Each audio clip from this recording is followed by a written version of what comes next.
प्यारे बच्चों, हमारा आज का हिंदी का उपविषय है सर्वनाम। जैसे कि आप देख सकते हैं, हमारे सामने एक वाक्य लिखा हुआ है। रीना ने कहा कि रीना कल पाठशाला नहीं जाएगी क्योंकि रीना को दिल्ली जाना है। रीना की नानी को देखने दिल्ली जा रही है। रीना की नानी बीमार है। इस वाक्य में हमें बार बार रीना शब्द दिखाई दे रहा है।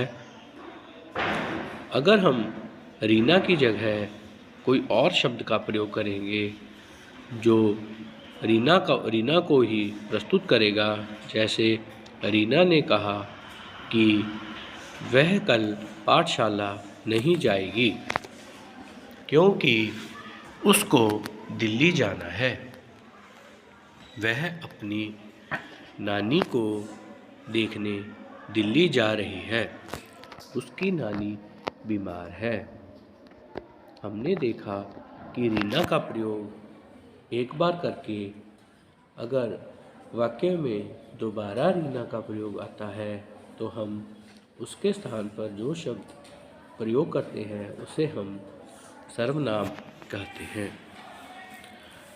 उपरोक्त डिब्बे में भाग में दिए गए वाक्य में हर बार रीना का नाम आया है, जिसने बार बार आकर वाक्य को नीरस बना दिया है और अटपटा सा महसूस करवा रहा है। वैसा ही ख भाग में दिए गए वाक्य में रीना नाम एक बार आया है तथा अगले वाक्यों में उसके नाम के स्थान पर रेखांकित शब्द आए हैं जो वाक्यों में रस भरे रहे हैं और अनुचित भी लग रहे हैं। इसी प्रकार सर्वनाम की परिभाषा क्या हुई कि जो शब्द संज्ञा के स्थान पर प्रयोग हों उन्हें सर्वनाम कहा जाता है। सर्वनाम का अर्थ होता है सर्व प्लस नाम, सबका नाम। जैसे मैं, तुम, हम, वह, उसका, इसका, वे इत्यादि ये सभी शब्द संज्ञा के स्थान पर प्रयोग होते हैं, इसलिए इन्हें सर्वनाम कहा जाता है।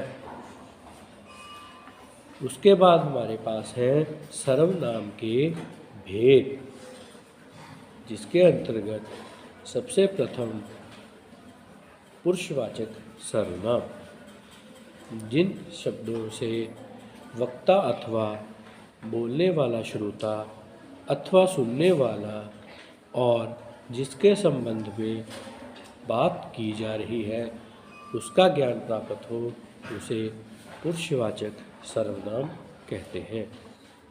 जैसे उत्तम पुरुष, मैं, हम, मेरा, मुझे, हमारा, आ।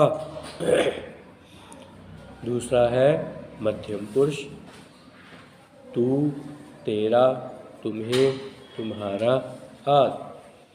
तीसरा है अन्य पुरुष, वह, वे, यह, ये, आदि। दूसरा है निजवाचक सर्वनाम, जिन शब्दों से किसी वस्तु, व्यक्ति या स्थान की अनिश्चितता का बोध हो उसे निश्चयवाचक सर्वनाम कहते हैं। जैसे यह, ये, वह, वे, आदि। जैसे यह कार मेरी है, वे मिठाइयाँ हैं, वह किताब है। अनिश्चयवाचक सर्वनाम, जिन शब्दों से किसी वस्तु, व्यक्ति या स्थान की अनिश्चितता का बोध ना हो उन्हें अनिश्चयवाचक सर्वनाम कहते हैं। जैसे कोई, कुछ, शायद, आदि। कोई आया है, मुझे कुछ खाना है, शायद मुझे जाना चाहिए। इसके बाद हमारे पास है निजवाचक सर्वनाम।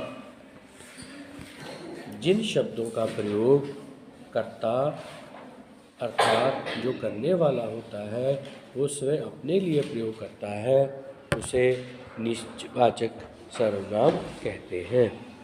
जैसे अपने, आप, अपनी, स्वयं, खुद आदि। हमारे पास कुछ वाक्य हैं।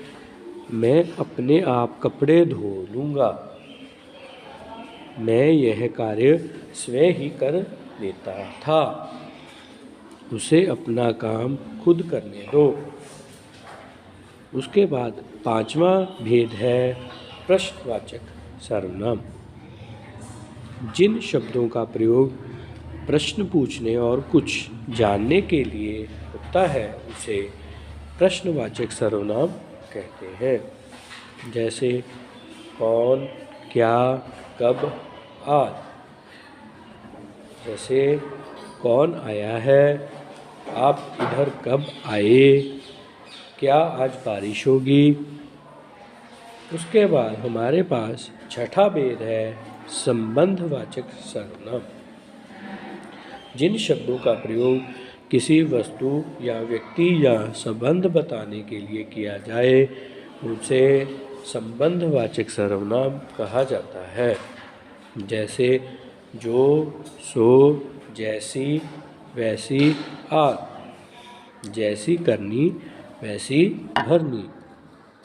जिसकी लाठी उसकी भैंस, जो करेगा सो भरेगा।